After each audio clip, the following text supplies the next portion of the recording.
Welcome to Amplify, the personal brand entrepreneur show. Today on the show, Bob is speaking with Cliff Ravenscraft.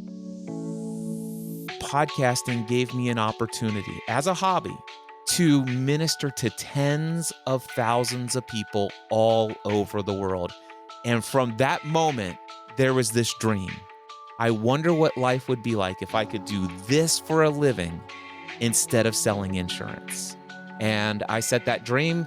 It was about 18 months, became full-time self-employed as the podcast answer man, and built a business that trained over 40,000 people how to podcast, made several $1 million in the process, and then decided, I wonder what life would be like if I could do this for a living instead of teaching people how to podcast. Hi there and welcome back to the Personal Brand and Business Show. My name's Bob Gentle, and every week I speak with incredible people who share their secrets to building, marketing and monetizing their expertise, intentionally growing a unique personal brand and the mindset you need for your business to grow and thrive. If you're new to the show, then while you still have your device on your hand, then just hit subscribe. That way you won't miss a single episode.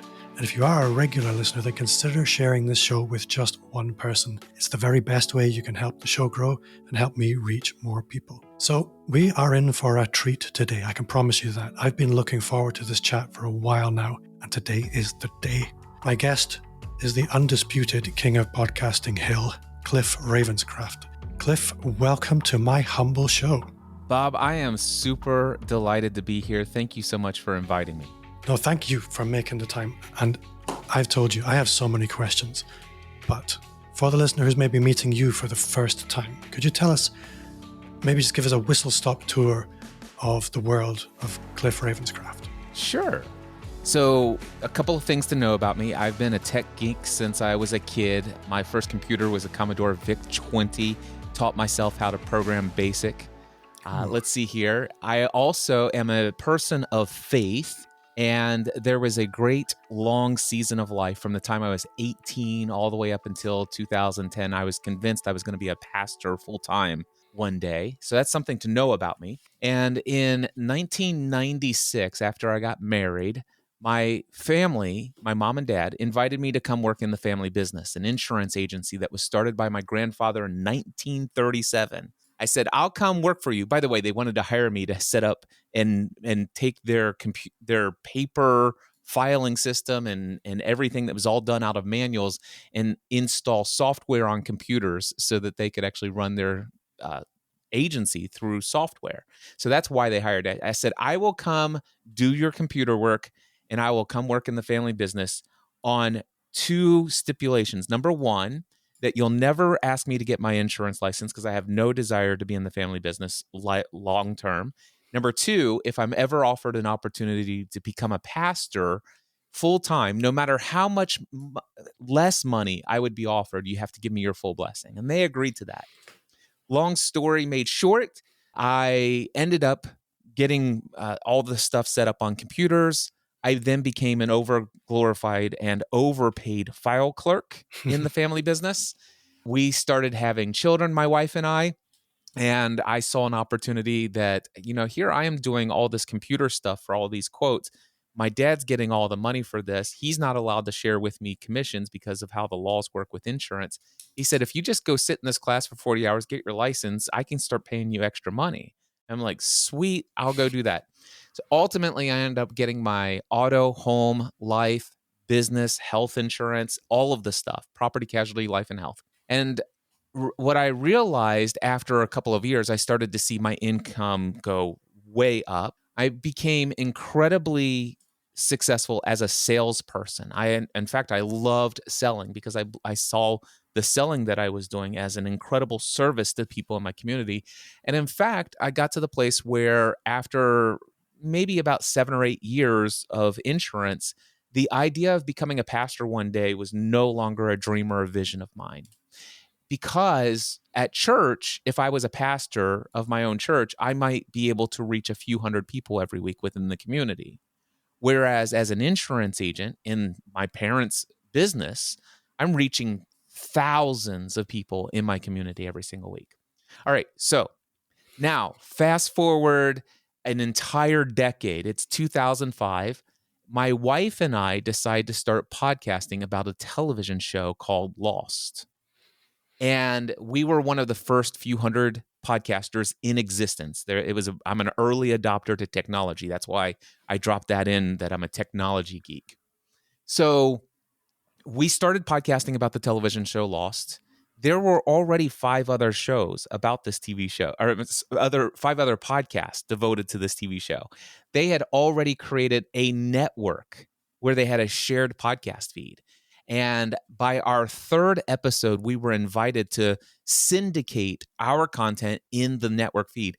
So by our 3rd podcast episode, Bob, we had more than 27,000 people listening to us. Oof, that's a treat. You would struggle to get that these days. Exactly. So now here's this television show talking about all good cowboys have daddy issues and tabula rasa, which means starting over with a clean slate. And my wife and I are just doing this as a hobby. We're just having fun. We're playing around. But people are hearing us tell our stories and how we're resonating with what's going on in a fictional television show. And the questions I started to get via email were so sincere, so personal, and in a way offered me an opportunity to be of ministry or of service or of encouragement or of support and help well beyond anything I had ever experienced within the traditional institutionalized church. And don't get me wrong, I saw my ministry, if you will, as an insurance agent. It was pretty powerful. I mean, as an insurance agent, I was often sometimes the first person, or at least one of the first 3 people that a family member would call if their child was just killed in a car accident, a husband had just died in his sleep, and all this other stuff, a tornado, a house fire, all sorts of tragedy and crisis moments happening in people's lives for thousands in my community. And I had that opportunity. But all of a sudden, podcasting gave me an opportunity as a hobby to minister to tens of thousands of people all over the world. And from that moment, there was this dream. I wonder what life would be like if I could do this for a living instead of selling insurance. And I set that dream. It was about 18 months, became full-time self-employed as the podcast answer man, and built a business that trained over 40,000 people how to podcast, made several $1,000,000 in the process, and then decided, I wonder what life would be like if I could do this for a living instead of teaching people how to podcast. And what is this for a living? It's the same exact thing I asked a decade earlier. And it is, I wonder what it would be like if I could just have conversations, use my voice to entertain, educate, encourage, and inspire others. I wonder what life would be like if I could be paid incredibly well to be of ministry, support, encouragement, help, and hope to others. So there is a lot to unpack there. And I think there's a lot to relate to. The question that I had prepared for when you stopped talking, because I have to have a prepared question, was all about the ROI on podcasting. We're going to talk about that later.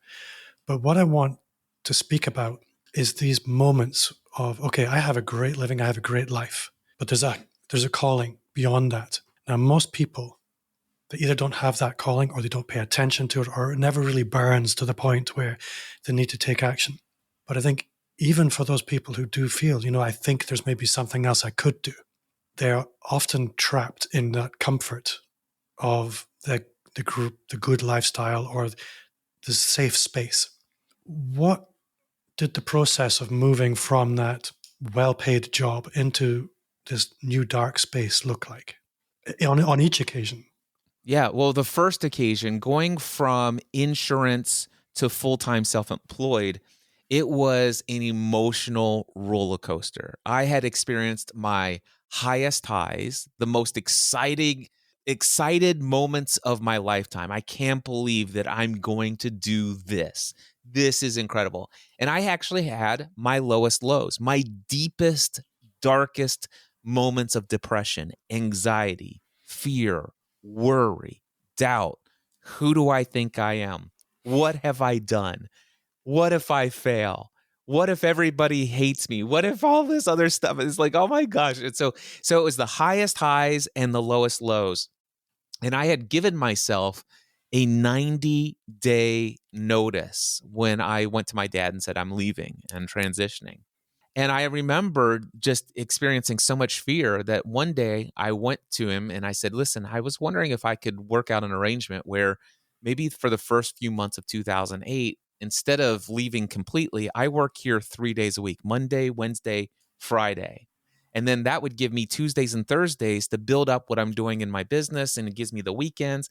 And my dad, I'm sitting there thinking, of course he's going to support this idea, right? And he says, absolutely not.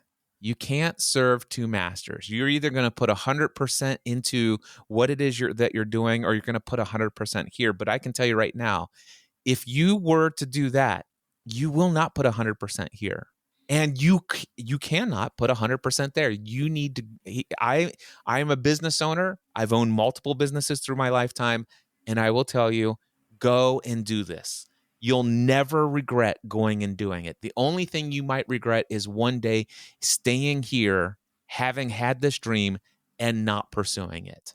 So there's no guarantee in your mind that you will succeed, but I'm going to tell you, with everything I know about building a successful business, there is no way you're going to fail.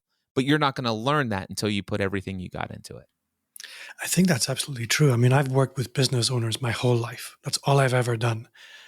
And it has astonished me that this is not to suggest you aren't a smart guy, but being a smart guy isn't a prerequisite for running a successful business. Staying power is probably one of the most important factors of success, because you learn through failure. The more failure you have, the shorter the gap between where you are and winning. I'm sure you must have had failures, especially with this first business.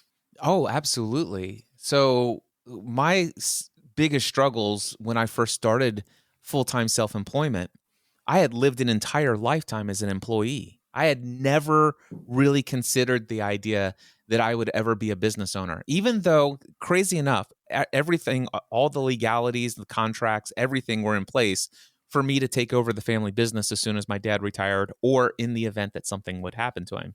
But even then, I'm still not thinking of that as a business owner. In fact, Bob, this may sound impossible to imagine, but if I were to attend a conference and say, who are the entrepreneurs in the room here? Who in this room is a business owner? I'd be looking around to see who would raise their hand, not to think to actually raise my hand myself, because I didn't think of myself as a business owner. And in fact, I just thought of myself as somebody who's working and trying to make a living and pull things off. And my head was so wrapped up around the idea of, how do I earn enough money to provide for my stay-at-home wife who takes care of our 3 young children?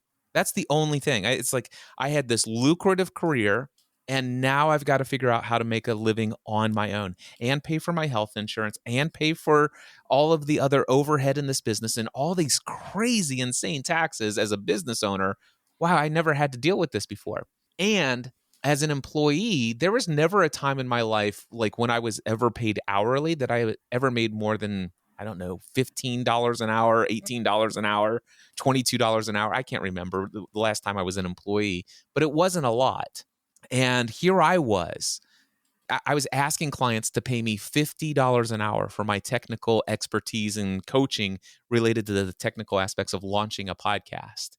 And I loved it.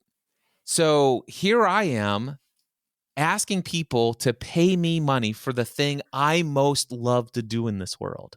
And I felt guilty about asking people money. And I felt guilty about asking people to pay me twice as much money as I've ever been paid to do anything before. And the things I got paid half as much, or not even half as much, I hated and despised. So I had all sorts of messed up issues when it came to my beliefs about money. I used to believe that people paid you for an hour of your time, so you get paid by the hour for the hour that you invest. I used to believe that, people pay you more for the things you most hate to do. I used to believe the more difficult something is, the more money you should earn by doing that task. And here I went to, gosh, I just want to help serve you. I just want to be here and support you. I absolutely love what I'm doing. And by the way, you can come to me with the deepest, most challenging technical issue related to launching your podcast, and it is absolutely a no-brainer to me. Simple. I eat, drink, sleep this stuff. In an instant, I have the answers to your issues. So my struggle in the first year is that I worked 12 to 14 hours a day, 7 days a week, every week for 9 months in 2008, never taking a single day off, and not earned a single penny during the first 9 months. As far as a personal income, I paid for health insurance, I paid for all the business overhead, I paid my CPA, I paid my taxes and all this other stuff. But Cliff Ravenscraft never got a paycheck for the first 9 months. Then finally, I decided to go take some money out of my retirement account to, help pay the bills. And of course, I was told that was the worst thing you could possibly ever do, especially here in the States. There's 25% penalty, all the taxes on it and stuff like that, except for the fact that right after this was the 2008 market crash. And so I actually ended up, it was better getting a loan, because I would have lost a whole lot more money than the taxes that I paid. Anyway, that's a little side story. But after 9 months, I finally decided to take a day off, Sundays. And the only way that I could convince myself to take a single day off was by increasing the number of hours I work the other 6 days of the week. I'm like, I'm not going to be lazy. I'm going to find a way. I'm going to be profitable. During the final 3 months, I was profitable. I ended up bringing a total of $11,000 net income home after taxes. So I sit there and thought, oh my gosh, I don't know how I'm ever going to make a living doing this. This is no way. This is nothing compared to what I was making before. Something's got to change. Oh, and by the way, I celebrated my first year of full-time self-employment in the hospital where I almost died. So I had extreme gallstones and had one stuck in my cystic duct, almost died in the hospital. And so did I ever have some failure? Did I have some struggle? Yeah. That first year was, and the craziest things is I was riddled with anxiety and riddled with worry and doubt and all of those things, but not so much that I ever doubted that this was exactly the thing I was supposed to do with my life. I never questioned the decision. I never once thought about going back to my mom and dad's insurance office. I knew for a fact this is what I'm meant to do in this world, and there is a way to be profitable, and I am committed to finding that way. But by the end of 2008, I had not found it yet. Well, I know you've found it now, and I think that's probably where I would like to go. But before I get into essentially what you get paid for now, I'd like to look at the elephant in the room for me, which is I opened Apple Podcasts. I typed in Cliff Ravenscraft. You have 15 podcasts. Maybe I have 48 podcasts. Okay. The majority of the 15 that I counted are active. So they're not like dormant podcasts. I get asked all the time, where's the ROI on podcasting? From clients who are maybe thinking about launching a podcast or people that I'm talking about it with. How do you answer that question? Because you obviously have to answer that question yourself because you're putting so much time into that. And you're not a stupid guy. No, I'm not a stupid guy at all. And how do I answer the return on investment? I think each person's going to have to come up with their own answer to this. It's kind of like answering the question, what is success? Because in fact, that's really what the question ROI is. What's your ROI? How will you know if you're successful with this venture? So first and foremost, how I first calculate my ROI. And I know this sounds like a cop-out, and it's like that can't really be the thing, but I don't think about money first when I think about ROI.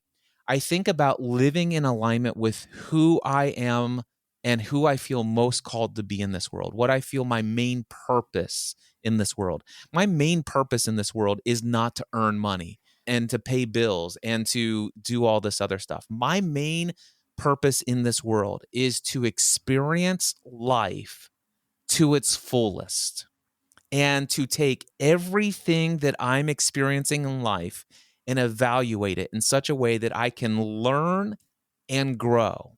And for me personally, I consider all of the above that I've stated. Now, this is not for everybody. I don't put this on anyone else. This is my own feeling about who I am. But living and experiencing life, learning and growing has no value unless I can take that and share it with others. That's since I was 18 years old. Remember, that's why I start off every time. I love when I get this question. Tell me a little bit about yourself. Well, let me tell you about my tech geeky thing. And let me also just throw in that faith element, that ministry aspect. I feel that I was created by the creator of all things to be of service and value to others, to take everything that I'm learning and just pour it out and serve and give, and to share, to teach, to educate, to encourage, to inspire, to motivate, to help people break free from anything keeping them from living the life they feel called to live. So the first thing is that a podcast gives me the opportunity to talk and share all of those things that I'm experiencing, all the things that I'm learning, how I'm growing, the things that work, the things that don't work, the plans I'm making, the results that I'm getting, the changes to the approach, everything. First and foremost, my return on investment is that I get to be fully me. Looking at your business now, how do you get paid? What is it that actually pays the bills within your ecosystem, if you like? So I get paid today from two main sources. There are plenty of others that I can tap into anytime I want, and I'm happy to share even authentic, transparent numbers with you. But I have two paid mastermind groups for self-employed business owners that meet together every single week. It is a 1-year commitment to join. It's $12,000 if you pay in full, or it's $1,250 per month if you choose to pay monthly. So it ends up being $15,000. All right. So I have two different groups that I facilitate every single week, and I can have up to 10 to 12 people in each of those groups at any one time. I've been doing this specific, the Next Level Mastermind, exactly as it is today. It has now been 4 years as of this month, and I've already generated over $1 million in revenue just from that alone. Then my other primary source of income is my one-on-one coaching / mentoring. Tend to do a lot for entrepreneurial minded, business minded people, but I do a lot of coaching for corporate leaders and, well, actually anybody who wants to experience transformation in their life. And my coaching typically is no less than $12,000 a year, or $15,000 if you choose to pay monthly. And I very rarely ever take a client that doesn't commit to at least a 1-year relationship with me. And we have one 90-minute call every single month. So during the pandemic, to give you an example, those were the only two sources of income. And I was actually selling a package at the time, which was mastermind group with one-on-one coaching. So it was actually $24,000 if you paid in full, or it was $2,250 a month. That included membership in the mastermind group plus one 90-minute call with me. As a result of that, during the pandemic, for 18 months straight, I worked 3 days a week, no more than 12 hours a week, and generated an average of $29,500 every single month. So a lot of people will be listening to that thinking, because you'll have people sitting up now. I think some people are motivated by mission and impact and things like that. Other people are motivated by money, pure and simple. I have a friend who runs a business that would bore the pants off me, but it's a brilliant, really profitable business. I would rather do anything than that business. I'm much more in the impact space. For me, it really is about the mission, but you need to eat. Now, there will be lots of people listening thinking, I would love Cliff Ravenscraft's business. But obviously, it didn't come to you overnight. It did not. What is a mystery to me, and I think a lot of people will resonate with this, is when you talk about the kind of pricing that you talk about, some people will immediately react with, I would never get away with charging those prices. And they literally mean now and never. One of the things that I spotted on your website was this description of this gap between where you are and where you would like to be. And for some reason, people never manage to close the gap. What's your perspective on that? And how do you help people work through that? It's one phrase: all beliefs have consequences. Everything we do in life is belief driven. And the reason why I had the greatest struggle bridging the gap between what I desired to have as my experience of life and what was my experience of life, the whole reason I had an issue that first year and I only made $11,000, it was not because of lack of experience. It was not a lack of area of expertise. It was not a lack of confidence in the value that I have. It had everything to do with what I believed. It had to do with what I believed about business. By the way, I believed that business, at the time, I was not consciously aware of this, but I believed that business is bad and that people who own businesses are looking for no other outcome other than to squeeze as much money out of your wallet as they possibly can, that they are the ones who will manipulate you to buying their products and services no matter if you need it or not. I did not know that I had these beliefs, but they were ingrained deep within me. And I worked so hard not to be a business owner. I'll say that again. I worked hard to not be a business owner. Do you realize just a few moments ago in this conversation, I said, if you were to put me into a room and say, hey, who here owns a business? Who here is a business owner? I wouldn't have thought to raise my hand, because to raise my hand would say, I'm one of those sleazy, horrible people. And I didn't even know that that's what, but it was an unconscious thing. So the first thing, and of course, I already talked about, I used to believe that people pay you for your money, pay you money for your hour. People pay you money for things that are difficult and challenging, that are hard, and all this other stuff. So all of those things kept me from reaching my fullest potential, bridging the gap. I could not earn the money that I earn today if I did not, number one, become aware of the beliefs that I had that were holding me back. And number two, did some work to evaluate what's the source of those beliefs and ask myself the all important question: are they true? Is there evidence to the contrary? And then learn how to disassociate, remove those beliefs, and actually realize that a belief is not true. One of the beliefs I had, Bob, early in the days was that a belief is something that is true. You believe something because it's true. It's irrefutable. And because I believe what I believe, and I grew up, by the way, in a hardcore fundamentalist evangelical Christian upbringing. So this was hardwired inside of me when it comes to conditioned way to think and see the world. It's like, man, I believe this, and there is no other way to see the world other than this truth. It's called a belief for a reason. And one day I was confronted with a different definition of a belief, and it's one that I use today. A belief is nothing more than a thought that you have some emotional feeling is true. I have lots of those. Again, looking back to where you were and where you are now, what did the process of changing those beliefs look like? Yeah. I can imagine there's a lot of pain as you're moving through these. Yeah. The pain that I experienced as I moved through these they're welcomed.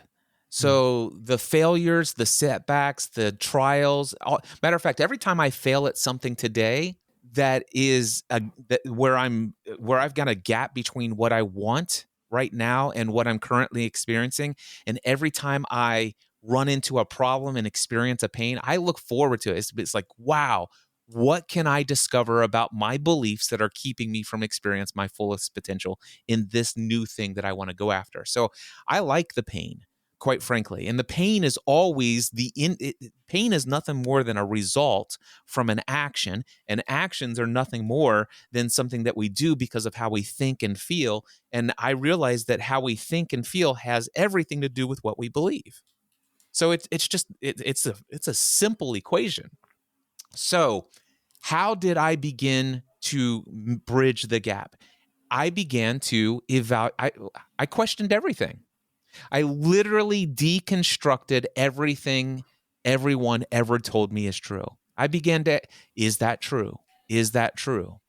And it started with things like money and so many other things. But I even got to the place where ultimately it's like, gosh, is it true what I've been taught about God? And so I've done a lot. Now, I still very much hold to a lot of the values, and I'm very much a man of faith today, and have a lot of core beliefs that are still there. But how I would go about expressing my belief and what my beliefs are about those, it's vastly different than what I had before, because the beliefs I had before would not allow me to experience financial wealth in my life. The beliefs that I had before would not allow me to experience margin in time. Like, for example, I woke up at 5 o'clock this morning, invested the first 4 hours of my day reading, journaling, praying, meditating, and then I spent about 20 to 35 minutes, looking up Bob and saying, who am I talking to? Let me read about his about page. What is he up to in the world? How does he show up? All of this other stuff. Being thankful and filled with gratitude for this opportunity to connect with you. And then after this, I'm done for the day. One of the beliefs I think a lot of people have about success online in particular is that you need to have lots of fancy funnels, do what the bro marketers tell you need to do, throw lots of money at ads. That's the only path to success. One of the things that I like about when I explore your ecosystem is it's simple. There's a lot of simplicity around what you do. And for me, I think there's a lot of belief that complexity equals profitability. What's your perspective on that? Because I think you have a perspective.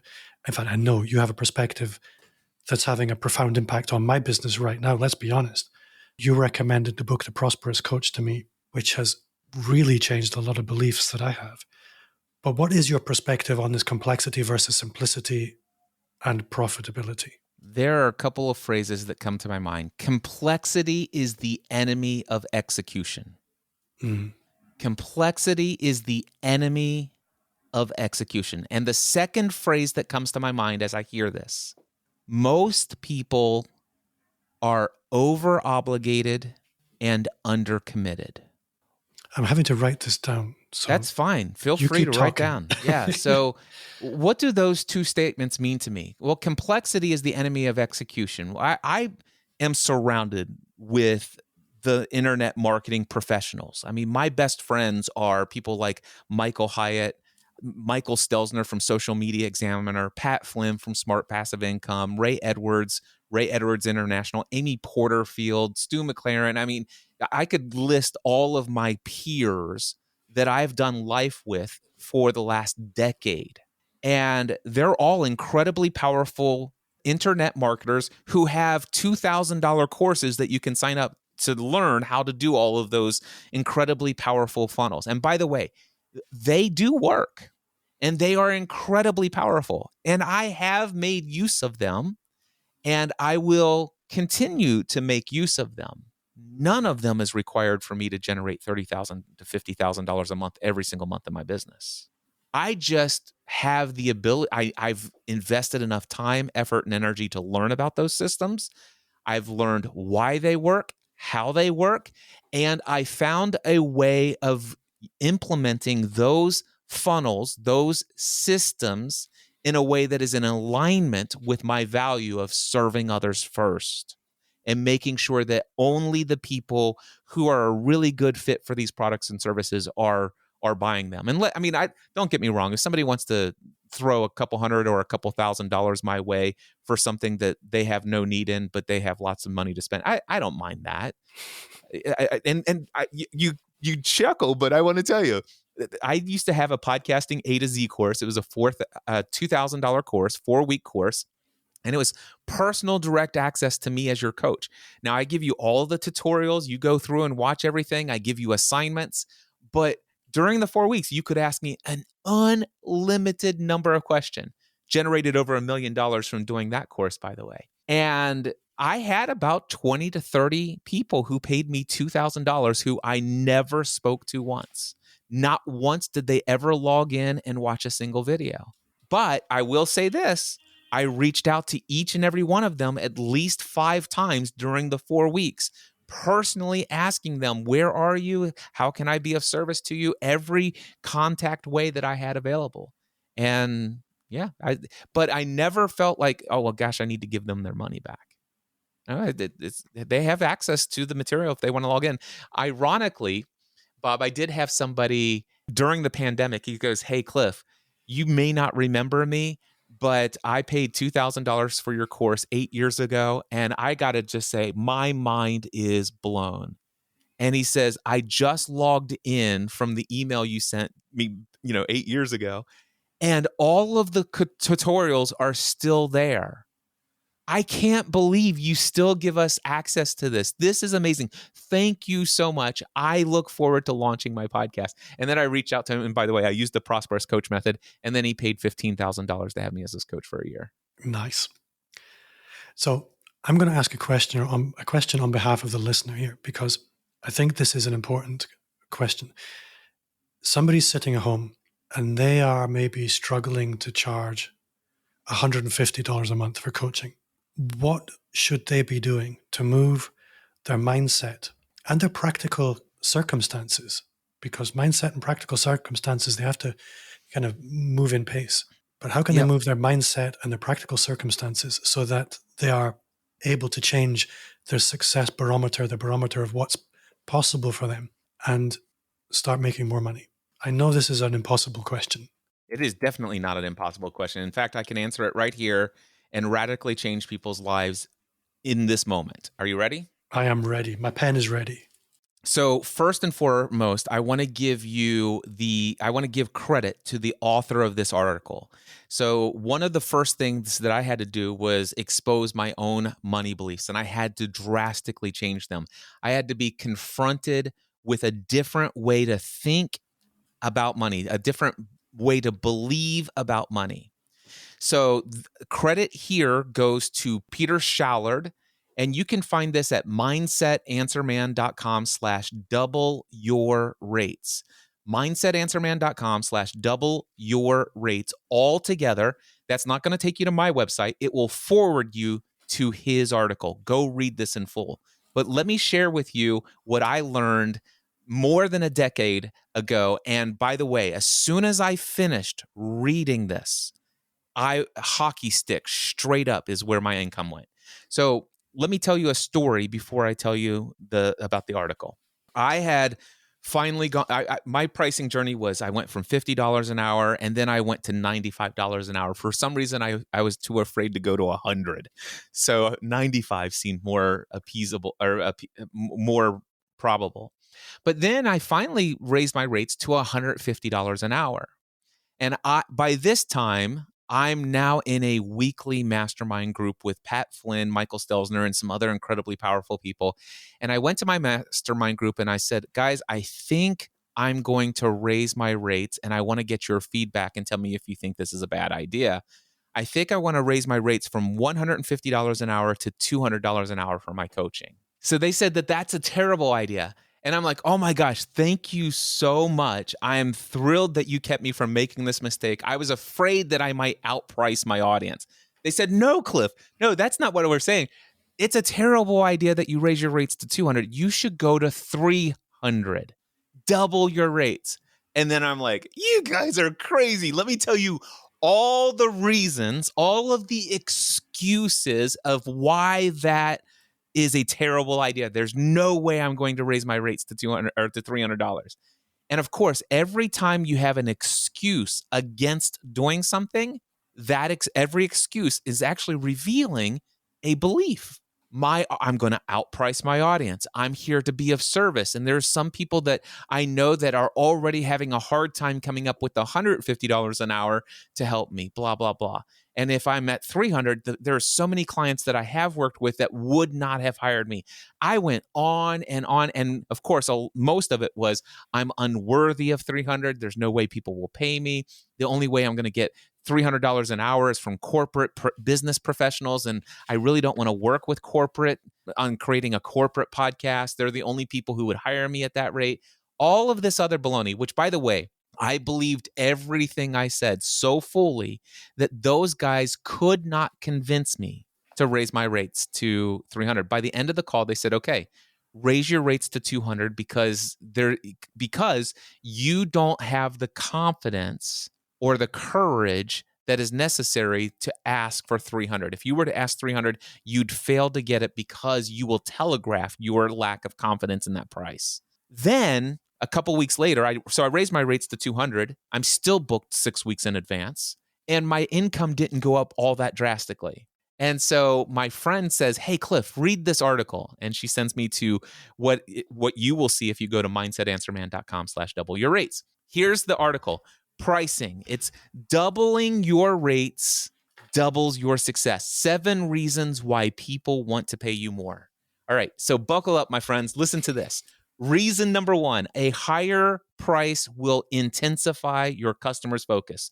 When you charge more, your customers assign a higher priority to what you have to offer. The more a customer pays for a product or service, the more they will increase their focus and do the work to get a return on their investment.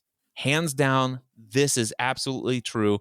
The people who have paid the most work the hardest to get a return on that investment. Reason number 2, why people want you to charge more money. Bigger transactions will ignite your motivation. When you're selling a big ticket item, you're going to get fired up.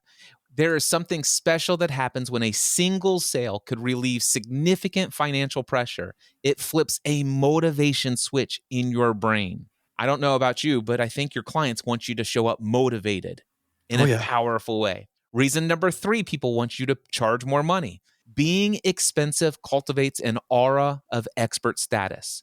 When you have high prices, you start to become known as the place to go for top-end, elite, and high-quality, insert name of your product here. When you gain the expert aura, selling becomes infinitely easier. Doors will open. Important people will shake your hand. Party invitations will appear.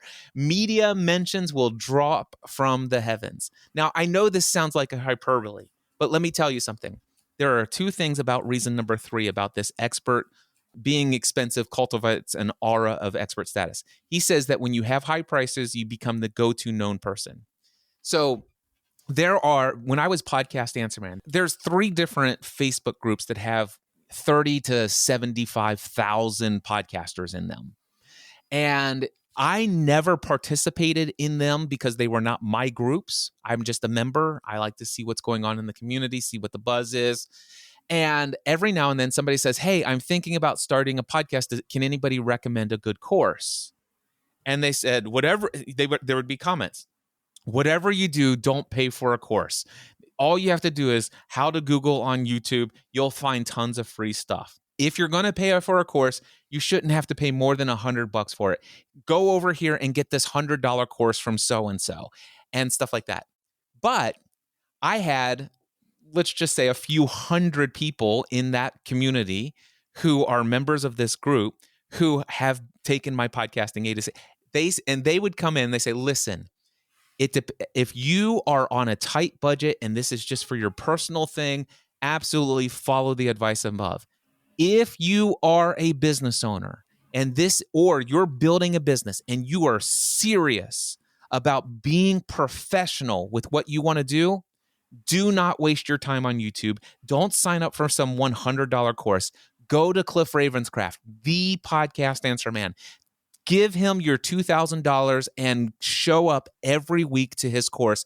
He is hands down the best podcast educator on this planet. He is the person who has taught the top 100 business podcasters in Apple how to podcast. He is the go-to guy. He gets my full endorsement. It was the best online course, the best $2,000 I've ever spent in my life. This happened every week in all 3 of those groups. Now, the other part where it says when selling becomes infinitely easier, well, those people who were seeing that just said, here, hey, Cliff, take my $2,000. That was awesome. Doors will open. I would go to conferences And people are like, hey, Cliff, why don't you come up to my suite? I'm inviting a couple of high influence people, and we're going to get together and have a little gathering before tonight's big thing. And I'm like, awesome. So I'm here in Las Vegas, Los Angeles, New York City, and I'm in these penthouse suites talking with people who are the biggest influencers in the world. And I had a private invitation because of this aura status. And then what was the other one? Let's see here. Party invitations will appear. Okay, media mentions will drop from the heaven. As far as I know, there are no other podcast consultants that if you go to Wikipedia and search for their name, you'll find it. But if you go to Wikipedia, you'll search for Cliff Ravenscraft, you will find me in there. And the reason why is Wikipedia requires that you have traditional media exposure. I've been on national radio, national television. I've been in countless magazines, countless newspapers, local, all of that stuff. Media mentions have fallen from the heavens. So reason number 3. Do you want me to give you the other reasons? No, or yeah, go should we for it. tell them to go read it? No, we'll just roll through them. But I have a specific question that I'm going to come back to. Excellent. Reason number 4, you'll make more money by doing less. Margin is everything. Reason number 5, high prices attract big spenders. There is a certain group of people in this world who will pay more for the little extras. These people will intuitively gravitate towards good customer service, style, and speed. In other words, they want the best and they want it now. Increase your price and you'll attract people with money to spare who value what you do. Let me tell you, I had a workshop that I did here in my home studio, the Next Level Studio, and it was building an online business workshop. It was $2,000 a piece, but every time I offered $7,500 for one person, and that person could come and spend an extra day after everyone else had gone home for one-on-one mentoring with me. And so there's always that person that will gravitate towards the pricier product. All right. Reason number 6, as prices go up, customer issues and complaints go down. The more you charge, the less debt collecting, refunds, and general hassles you'll have to deal with. The customers who make the decision to shell out for your pricier product will take it upon themselves to be better educated about what you offer.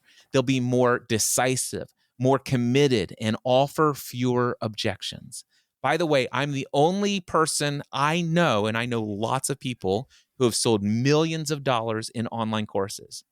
So far to date, I'm the only person I know who has had a 100% satisfaction rating on a course like Podcasting A to Z. Reason number 7, higher rates will motivate you to over-deliver. When you start charging more, you'll quickly find out that you need to deliver more. Increasing your rates overnight will make you sweat with the need to be more awesome. You'll be petrified that you're not worth it, that you're somehow not awesome enough to have high prices. That fear is a good thing. Higher rates will cause you to grow, to invest in yourself, to become more awesome. Those are 7 reasons why if you were to double your rates tonight, you will double your success. These are 7 reasons why people desperately need you to charge them more. I'm going to print that off later. But the question for me that shines through all of that is there's the commodity trap that I do what I do. There's other people who do what I do. If I put my prices up, I potentially freeze myself out. The antidote to that, and you've kind of alluded to it, is being visibly different. Part of that is price, but a lot of it is the legend that you create about yourself, what you would call the personal brand. The guy down the road couldn't charge your prices because he doesn't have what you have. How important, and I guess this answers the question right at the beginning of the show about what's the ROI on podcasting. The ROI on podcasting today is, for you, I guess, you are leading your mission on the one hand, but you're able through this positioning and your personal brand to be distinctly different and to command those prices. Would you say that's a fair summary? I think I see where you're going. The concern that I have is this. There is a guy literally down the road. Actually, there are 2 guys literally down the road. One is within an hour of my home. The other person is within 2 hours of my home. They have both been podcast consultants since 2008 or 9. All right. Both of them have created incredibly insane amounts of podcast content. Maybe not as much as I have, but not everybody's aware of what I've created. So, but still, they've created in the thousands of podcast episodes. But I will tell you right now, they still cannot and may never be able to charge what I'm charging until they break up with the beliefs that they're holding on to as being true. It's not the return on how much content I've put out into the world, because when I started the Prosperous Coach method for creating clients, I read this book by Rich Litvin and Steve Chandler.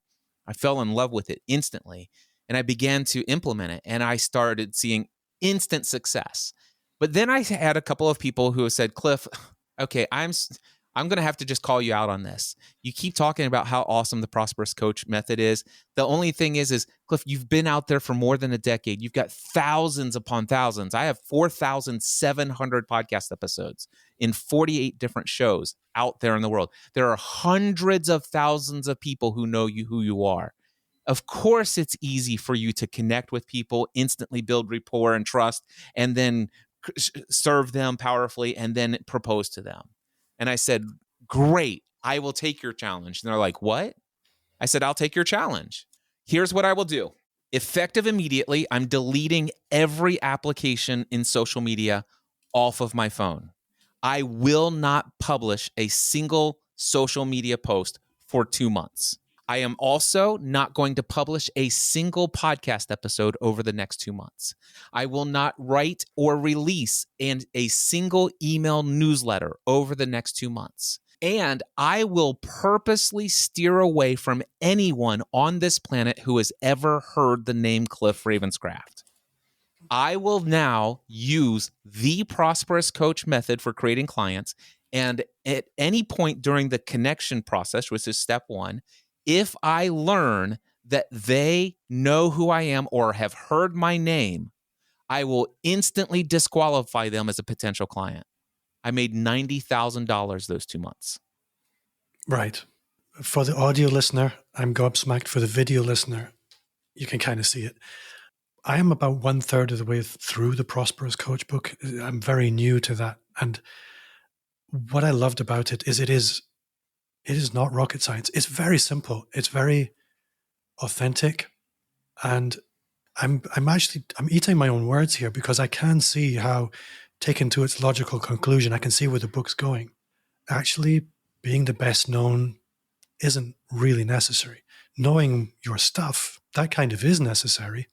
But what it does allow is for quality to rise to the top. And if, and only if, you do the inner work to work through these limiting beliefs, you can be very successful. So yeah, I'm glad you went there. And I want to add to this. Don't get me wrong. There is a return on investment on podcasting. Oh, good. Okay. So I want you to know, that person who came to me, sure, Cliff, you have found such, yeah, he was right. Prior to making the commitment that I will not pursue or create a client that has heard my name before. Prior to that, everybody, it's like, oh my gosh, Cliff, it's so exciting to be here on this one. Thank you so much for this complimentary coaching session. I have been listening to you for the last 13 years. Yes, I've heard that.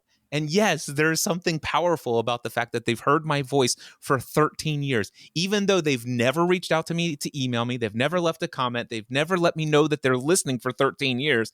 And here, for some reason, something I said recently in a podcast episode sparked their attention and said, okay, it's been long enough. I'm going to respond to Cliff, or I'm going to go apply for that coaching thing that he just talked about. So I do benefit from literally countless hours of investing into people's lives. The reciprocity that I have built up with hundreds of thousands of people in the world, I could they say that money doesn't fall off of trees or grow on trees.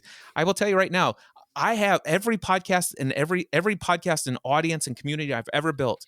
I literally have money trees, and all I have to do is go create a new podcast episode and shake the tree, and money falls into my bank account. It is that today. But what I love is that with the kind of prosperous coach methodology, which we're not going to go through today, everybody. It's a book and it's quite thick. But using that process, the strong personal brand and the recognition isn't a prerequisite. You don't have to wait 15 years. With a bit of inner work and some process, you can be winning tomorrow, which is what I love about it.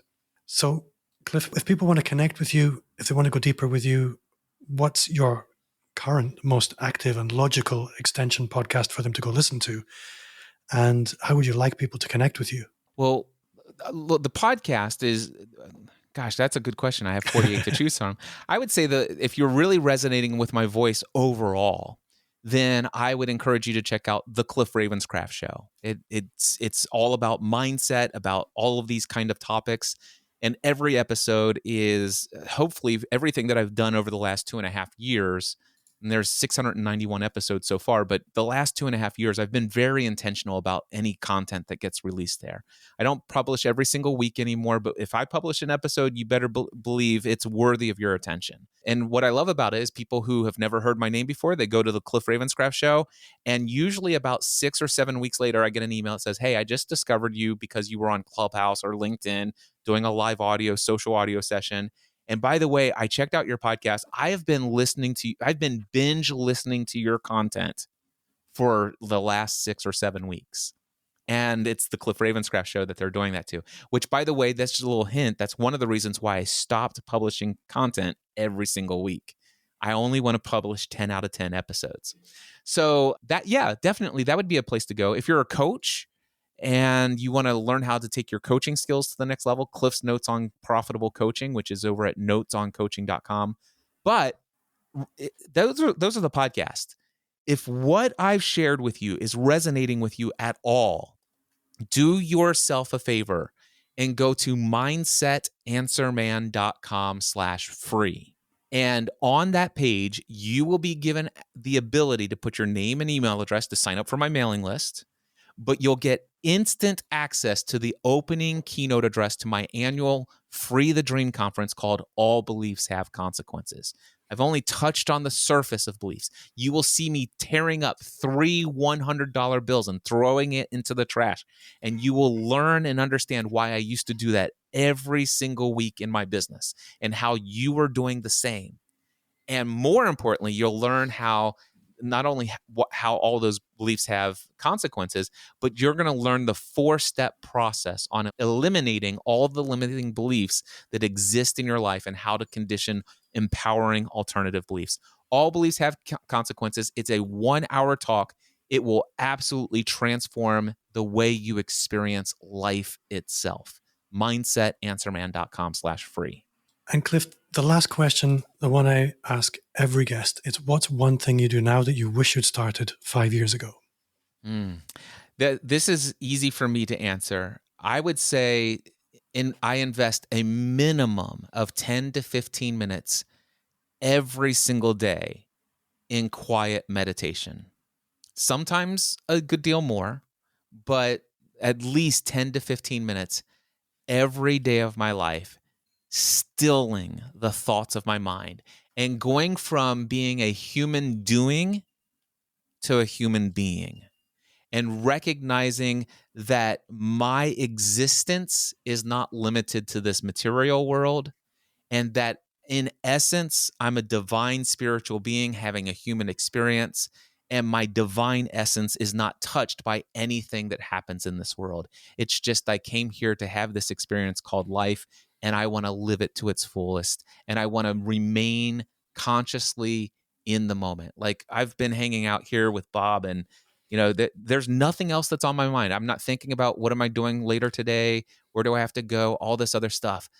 What I love about a conversation, what I love about coaching, what I love about creating content is it gives me this opportunity to be in a flow state where really nothing else matters than being right now. And meditation gives me that opportunity even if I don't have a scheduled call like this. What's really interesting, and it's really just striking me now, is your answer is the same answer as the most successful podcast guests I've ever had on. It's uniformly the same answer. Obviously, you bring different perspectives to it, but I can think of probably the 10 most successful people I've had on the show. Same answer. There's You want to something hear there. there is something there. And do you want to know where this all spawned from me or for me? Is I read a lot of books about the most incredibly successful people. People call them geniuses, if you will. I love reading their biographies, and more importantly, I love reading their autobiographies. And if you look at Nikola Tesla, Leonardo da Vinci, Benjamin Franklin, all these people who we all know and have literally we benefit, Steve Jobs even. If you look at all of these people, what do they all have in common? They have found something within meditation on a consistent, ongoing basis that is transformative of your experience of this material world. There's so many Steve Jobs stories, and one of my favorite things, he's like, as soon as you realize that this world is in such a way that you can stick your finger in it and something will pop out on the other side, everything in life changes. And I didn't understand that fully when I first watched that little clip from that interview from 1980 something. But knowing what I know about Steve Jobs now and his favorite book, which, by the way, his favorite book on the planet is called Autobiography of a Yogi by Paramahansa Yogananda. And I read that book and I learned that this was Steve Jobs' favorite book. He read it as a 17-year-old kid. It inspired him to go to India on a pilgrimage. He ended up finding the same yogi guru that the Beatles did. When he was in India, he felt inspired to read that book again in full. And then on his return home from India, he made a commitment. I will read Autobiography of a Yogi once a year, every year for the rest of my life.